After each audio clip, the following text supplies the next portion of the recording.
ao seu coração. Eu compartilhei com os irmãos sobre um novo momento que eu estou tendo no YouTube, e eu estou tendo um momento de oração. Essa semana, uma das minhas orações alcançaram mais de 3.000 pessoas. A gente fica pensando, meu Deus, né? Como que as pessoas são necessitadas, não é? E compartilhamentos, pessoas que estão mandando mensagens, e a gente fica impressionado com as oportunidades que a gente tem de compartilhar a palavra. Muito bem, eu quero fazer umas perguntas aqui para os irmãos que tem a ver com a mensagem desta noite. Por exemplo, quem aqui mora de casa de aluguel? Só para ter uma ideia, levanta a mão aí. Ok. Eu ia perguntar quem mora de favor, mas eu não vou fazer essa pergunta, não. Quem aqui mora em casa própria? Muito bem. Olha só, hein? Olha, um povo abençoado esse no que diz respeito à casa própria, mas quem mora em casa de aluguel é abençoado também, não é? Até mesmo porque o Senhor tem dado recurso para que ele possa cumprir, honrar, e um dia Deus vai abençoar para você ter sua casa própria também. Agora, vou fazer uma pergunta muito curiosa aqui. Quem aqui já recentemente limpou a caixa de gordura da sua casa? Olha só, é um bom grupo, hein? Muito bom. E a caixa d'água? Ok. Quem está com reforma da casa? Reformando a casa aqui? Não tem muito não, viu? Vocês vão ficar surpresos com a mensagem hoje aí, sobre esse assunto. Pois é. Eu pensei num tema e preparei para hoje, até mesmo porque é um encerramento de missões, tem a ver com salvação, com evangelização. Estamos também nesse projeto aí, Meu Lar, uma célula de Cristo.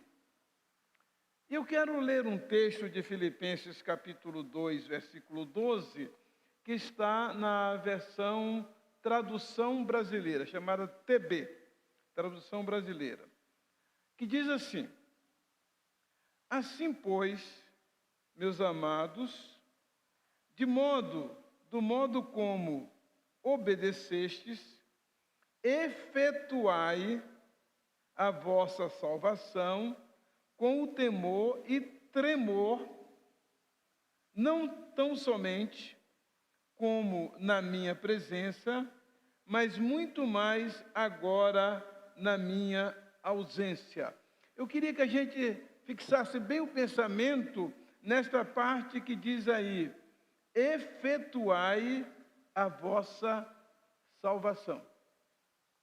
Efetuai a vossa salvação. Porque hoje eu quero basear minha mensagem neste versículo, mas vendo algumas versões bíblicas. Como é que essa palavra, efetuai a vossa salvação, está em outras versões bíblicas. Mas o que isso tem a ver com casa? E as perguntas que eu fiz para os irmãos. Tenham paciência que a gente vai chegar lá. Então, a primeira versão que eu quero ver depois desta da tradução brasileira é a versão ACF, que é Almeida Revista e Corrigida e Fiel.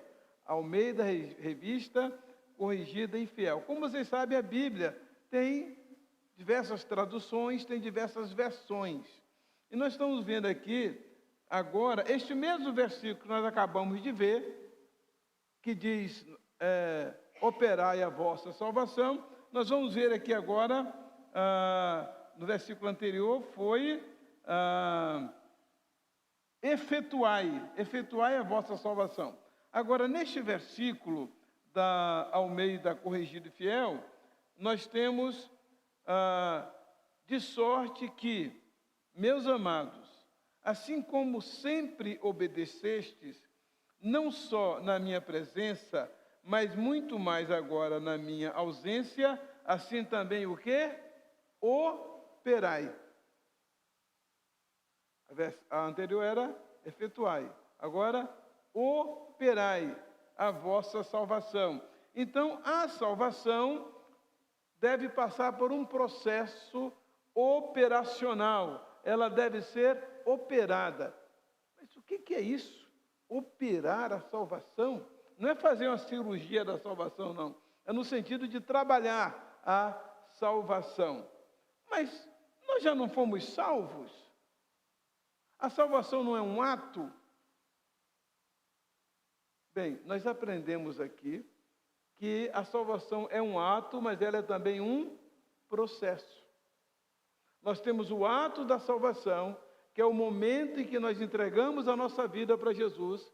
Então, Jesus perdoa todos os nossos pecados passados. Ele cancela o nosso pecado original. Ele cancela a morte que Adão passou para nós, quando nós entregamos a nossa vida para Jesus. E aí, por isso que o versículo, tema de missões nacionais é: eis que tudo se fez novo, zerou, está zerado. Igual quando você compra um aparelho, principalmente celular, que ele é formatado, aí diz: olha, está como veio de fábrica. Você agora vai colocar neste celular, ou neste equipamento, na sua vida espiritual daqui para frente, o que você vai colocar? Quais são os aplicativos que você vai baixar? Só que nós estamos comparando isso aqui agora com uma mudança de casa.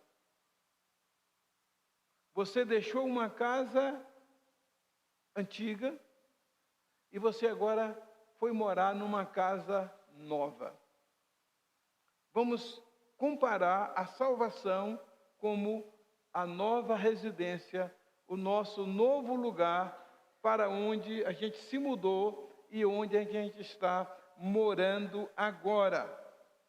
Saiu daquela casa velha, daquela vida velha que você tinha, e você está agora numa nova moradia, numa nova residência. Vocês já notaram que quando a gente se muda para uma casa, sempre tem alguma coisa para fazer? Sempre tem. É muito raro você chegar numa casa, em uma nova residência, e não ter mais nada para fazer. Por isso que a Bíblia aqui diz que agora que você entregou sua vida para Jesus, agora que você está salvo, você precisa saber o que precisa fazer.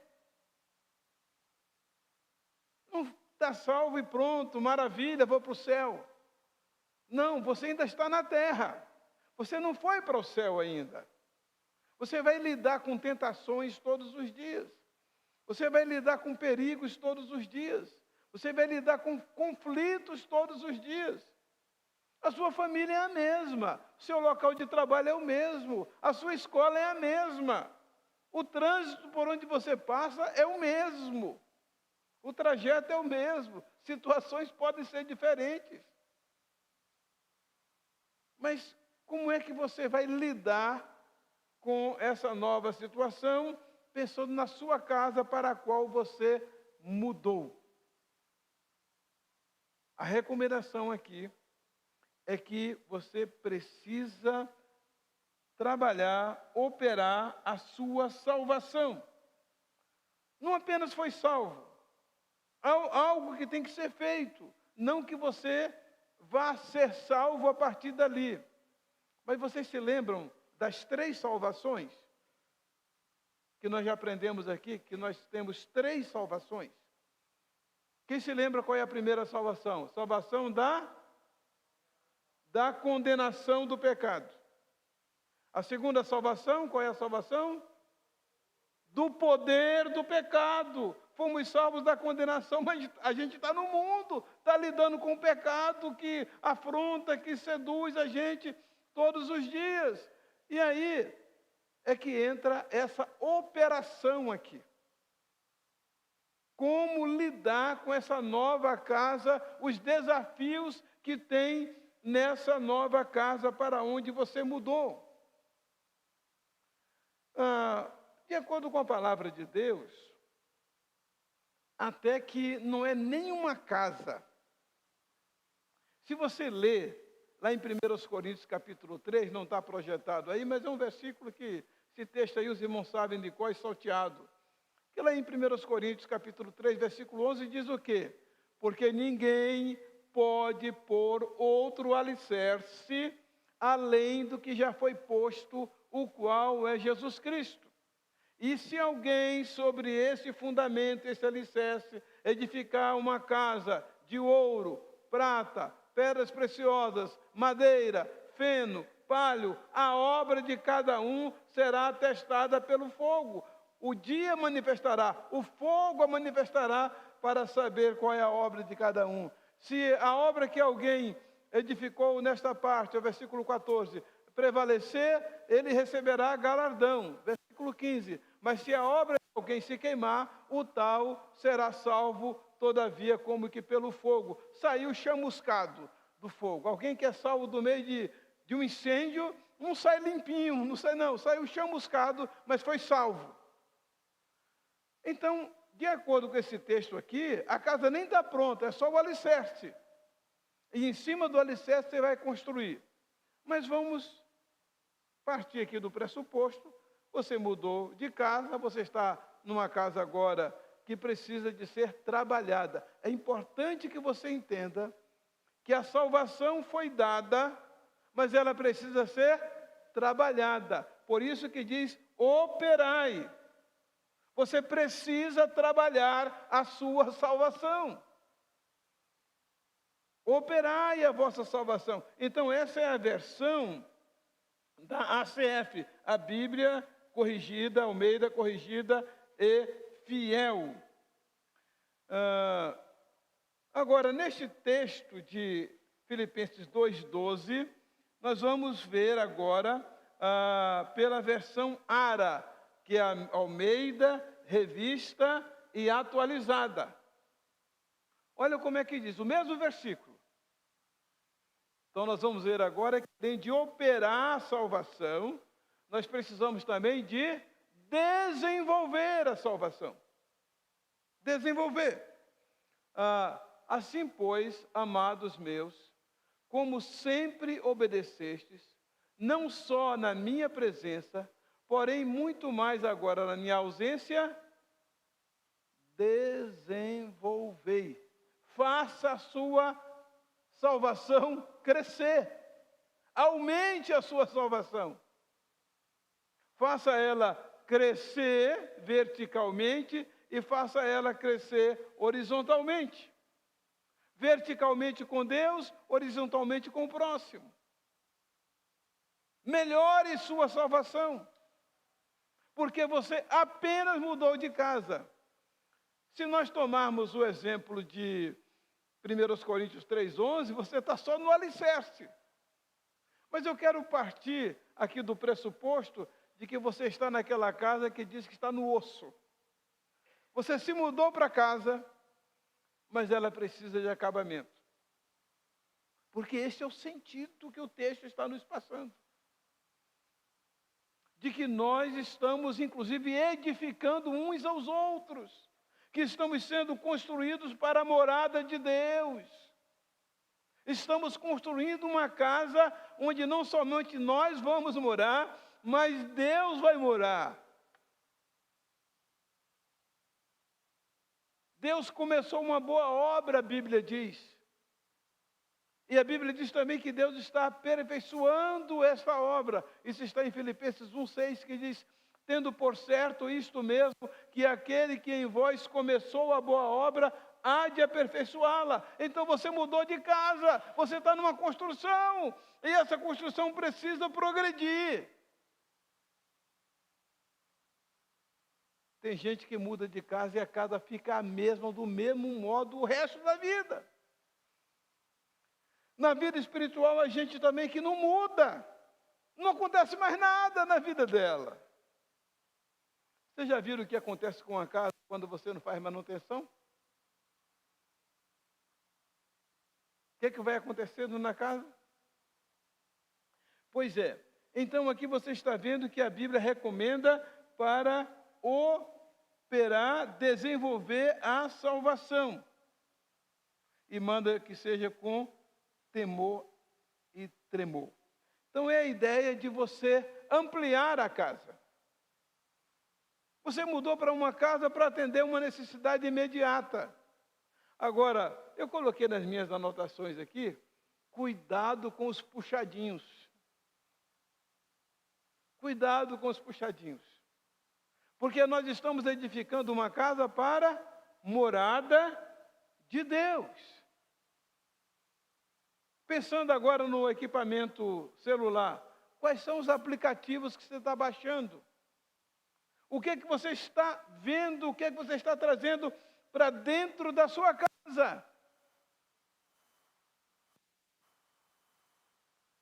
Os irmãos se lembram lá de Apocalipse, capítulo 3, versículo 20, que Jesus diz o quê? Eis que estou à tua porta e bato. Se alguém ouvir a minha voz e abrir a porta, entrarei na sua casa e cearei com ele e ele comigo. Para quem que Jesus está dizendo isso? Para uma igreja. A igreja de Laodiceia. Onde que Jesus estava na vida dessa igreja? Do lado de fora. A igreja já havia enchido, vamos aqui usar a memória do aplicativo do celular, de tantos aplicativos, de tantos arquivos, que não tinha mais o espaço para Jesus. Aquela casa, a nossa casa espiritual já está tão cheia de imóveis, de tantas outras coisas, que Jesus não tem mais lugar para ele ali, ele está do lado de fora. Não tem tempo para Jesus. Uma vez eu ouvi uma mensagem, estava no seminário ainda, e um professor meu fez uma aplicação desse texto de Apocalipse 20, que eu achei extraordinário, 3:20. Jesus, ele quer ser convidado para entrar. Ele não força a porta. Ele quer entrar na sua casa. Mas, quando uma visita, não é aquela visita muito íntima, que você não fica muito à vontade, essa visita fica onde? Somente na sala, não é? Mas quando é uma pessoa que você quer que conheça a sua casa, o que é que você faz? Você sai mostrando todos os cômodos da sua casa. E aí o meu professor dizia o seguinte: Jesus pode ir no seu quarto? Normalmente uma visita, em determinado momento, ela precisa de ir no banheiro. Jesus pode ir no banheiro da sua casa? Banheiro espiritual. Quarto espiritual. E finalmente ele pergunta: Jesus pode ir na cozinha da sua casa, ver como é que você prepara o seu alimento? Do que você se alimenta? E depois ele ainda pergunta: ele pode ir no quintal da sua casa? O que tem lá, meio guardado, meio deixado de lado? Então vamos pensar aqui nesta casa para a qual a gente mudou, que é a nossa salvação, e como é que a gente está tratando dela ali. Como é que você está tratando da sua salvação? Terceira versão que eu encontro aqui, deste mesmo versículo, de Filipenses 2:12, além de desenvolver, além de efetuar, de operar e de desenvolver, nós temos aqui o quê? A NVI, nova versão internacional. Assim, meus amados, como sempre vocês obedeceram, não sempre em minha presença, porém muito mais agora na minha ausência, ponham em ação a salvação de vocês. Vamos trabalhar. A mesma coisa de operar, mas ele diz: olha, vamos agir. É preciso agir em prol da salvação. Você não pode se contentar apenas como foi salvo. Como apenas foi salvo do inferno. Vou falar uma coisa aqui, que no dia que eu ouvi isso, foi assim meio que um choque para mim. Não sei se o que vai representar para vocês, mas isso eu ouvi do meu professor de grego, quando eu estava no seminário, e que ele estava explicando essa questão da salvação. Porque Jesus falou assim: quem amar a sua vida, perdê-la. Mas quem perder a sua vida por amor de mim, achá-la. Porque o versículo anterior é o seguinte, né? Se alguém quer ser o meu discípulo, tome a sua cruz e siga-me. Porque aquele que quiser ganhar a sua vida, perdê-la. Mas aquele que perder a sua vida por amor de mim, achá-la. Ganhar a vida. Sabe o que o meu professor disse que esse versículo, essas palavras significam? Que a pessoa que for a Jesus somente porque não quer ir para o inferno, que essa pessoa não vai ser salva. Parece que contraria todo o nosso princípio soteriológico, nosso princípio da doutrina da salvação. Porque a gente não prega para que as pessoas venham a Jesus para ir para o céu e não ir para o inferno? Porque se você analisar o versículo, diz assim: porque aquele que quiser ganhar a sua vida, perdê-la. Mas aquele que perder a sua vida por amor, aí ele frisou bem esse lado. Que a nossa ida a Jesus tem que ser pela atração do amor dele, por amor a ele. E não por medo do inferno. Essa foi a explicação que ele deu. Meio que deixa a gente, assim, meio espantado e às vezes com o pé atrás. Será que é isso mesmo?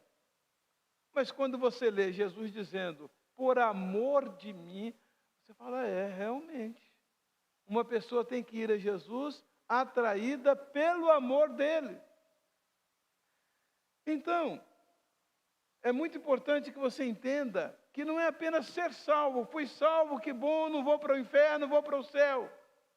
Então isso por Deus é considerado como um comodismo, como um egoísmo, que você está se preocupando só ir para o céu, não ir para o inferno, e o que mais Deus tem projetado para você não vai fazer a menor diferença.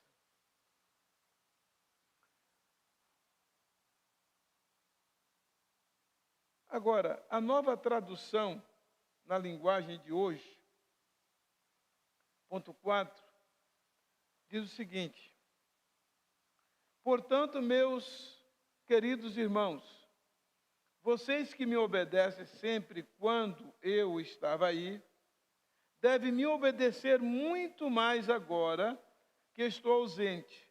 Continuem trabalhando com respeito ao temor a Deus para completar a salvação. Aí ele está falando de quê? Da segunda salvação. Da salvação do poder do pecado, porque se você não operar para a salvação, para se livrar do poder do pecado, então você está sendo vencido pelo pecado. O pecado está dominando você, dominando sua vida. Daí a necessidade de você o quê? Trabalhar para vencer o pecado que atrapalha, que corrói a sua segunda salvação. Eu quero concluir pensando não mais numa quinta versão do versículo 12 de Filipenses, mas nesse texto de primeira carta de Timóteo, de Paulo a Timóteo, capítulo 6, versículo 12. Porque agora nós vamos ter o quê? A necessidade de tomar posse da salvação. Combate o bom combate da fé, toma posse da vida eterna, para a qual também foste chamado e de que fizeste a boa confissão perante muitas testemunhas.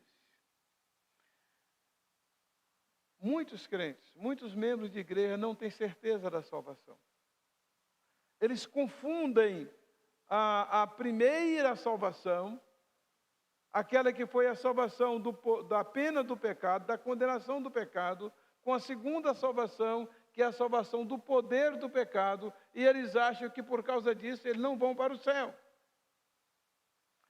Há muitas perdas espirituais nessa segunda salvação. Há muitos crentes que não cuidaram da sua casa. Há muitos crentes que nunca lavaram a caixa d'água. Há muitos crentes que nunca limparam a caixa de gordura. Há muitos crentes que estão com barata, estão com formiga, estão com percevejo, estão com escorpião dentro de casa, no quintal, na área, rato, porque nunca dedetizaram espiritualmente sua casa. Estão permitindo conviver com tudo isso na sua vida. Há muitos crentes que nunca pintaram sua casa, nunca limparam a parede da sua casa. Você sabe quando é que a gente mais percebe como é que a casa da gente está? Quando a gente vai receber uma visita. Aí você vê, mas gente, como é que eu nunca vi essa mancha nessa parede, gente? Né? Como é que eu nunca percebi isso? Como é que eu nunca percebi que o interruptor aqui da parede está encardido? Que aquela quina da sala ali tem aquela manchona onde todo mundo bota a mão quando passa.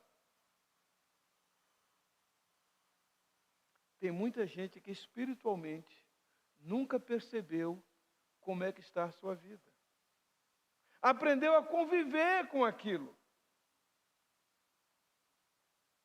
A vida está toda detonada. A casa espiritual dele tem uma variedade de insetos, de entupimentos espirituais. E ele nunca fez uma reforma na sua casa. Nunca deu uma pintura. Agora que Jesus está prestes a vir, estamos vendo os sinais de que ele está voltando. Como é que você vai fazer? Vai dar tempo pintar de última hora? Vai dar tempo arrumar de última hora? É um desespero quando a pessoa percebe o quanto a sua casa está sem condições de receber uma visita e que ela está vindo. Então, o meu apelo, meu irmão, nesta noite, é que você tome posse da sua salvação, mas que você veja quais são as áreas da sua casa. Onde é que está, como é que está a caixa de gordura espiritual, como é que está a caixa d'água, quais áreas da sua vida, da sua casa, que precisam de um retoque, de uma limpeza da sua vida espiritual. Lembram-se das 10 virgens, que 5 delas não se prepararam, e à meia-noite ouviu-se uma voz, veja só, à meia-noite. E aí elas quiseram se preparar de última hora, mas não tinha mais como. Não tem mais como se preparar de última hora, irmãos. Aquele sonido do chofar, aquela trombeta, aquela buzina lá, israelense. Gente, como aquilo é tocante. Fico imaginando, irmão, se aquilo tocasse agora. Se neste momento, quando nós estivéssemos falando, a trombeta tocasse, porque a palavra de Deus diz que a trombeta soará. A trombeta soará. E aquele barulho no mundo inteiro. A campainha está tocando na sua casa, a visita está chegando. E você olha e tem sapato fora do lugar, e tem roupa em cima do sofá, e tem brinquedo de criança onde não deveria estar, e o banheiro você não colocou papel higiênico, não tem toalha lá, e você fica naquele desespero.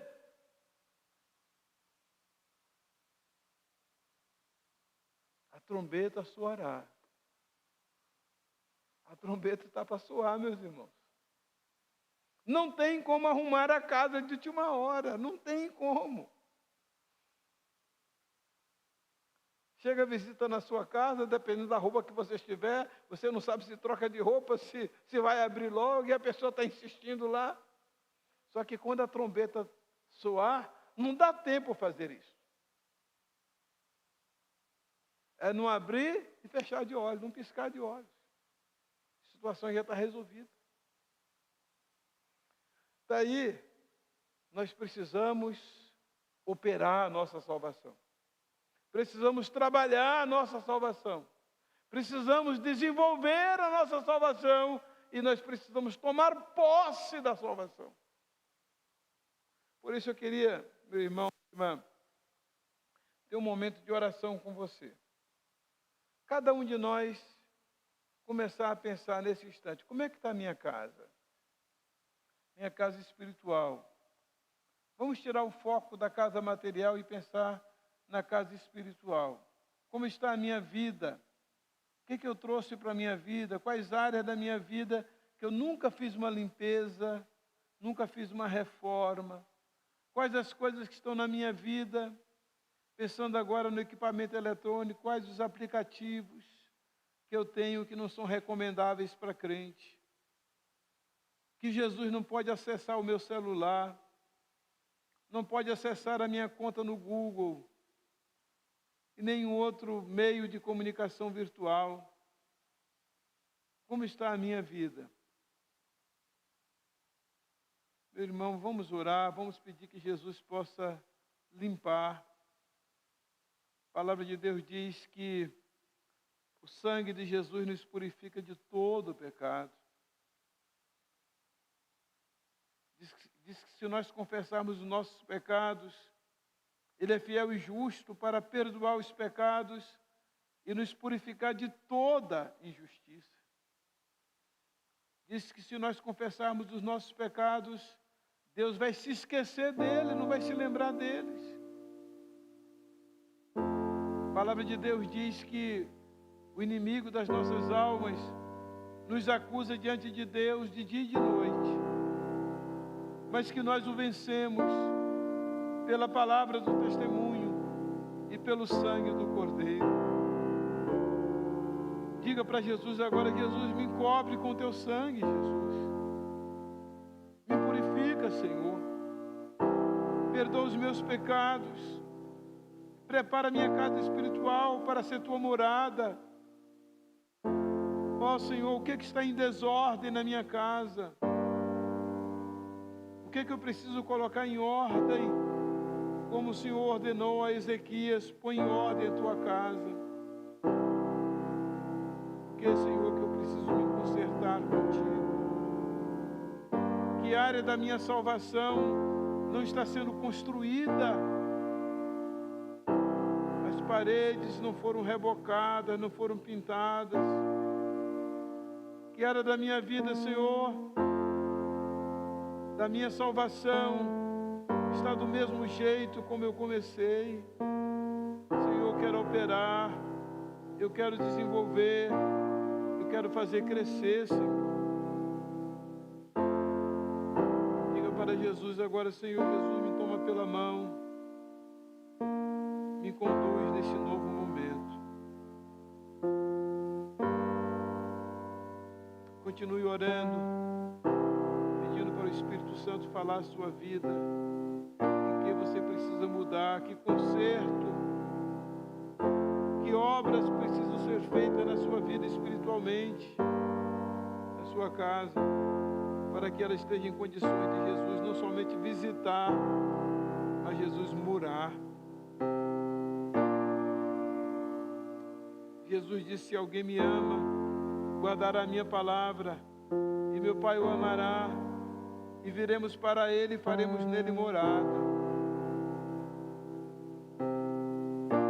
Que você possa cantar nesta noite, como aquele hino diz: vem Jesus habitar comigo, em minha alma há lugar, ó, vem já. Eu vou orar agora por você. Deus, nosso Pai, Tu conheces o coração de cada pessoa aqui. Tu conheces, Senhor, como está a casa espiritual dessa pessoa. Quais são as condições da sua salvação, Senhor.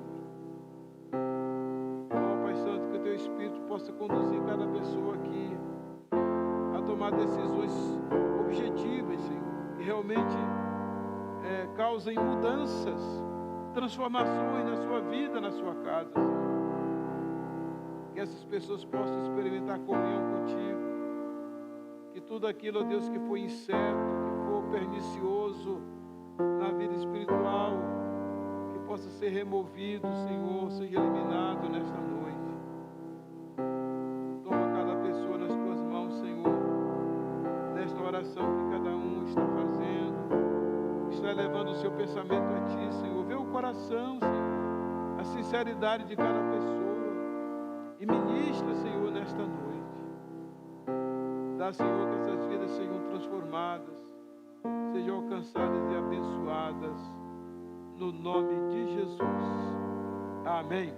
Amém. Jesus pode ir à sua casa hoje?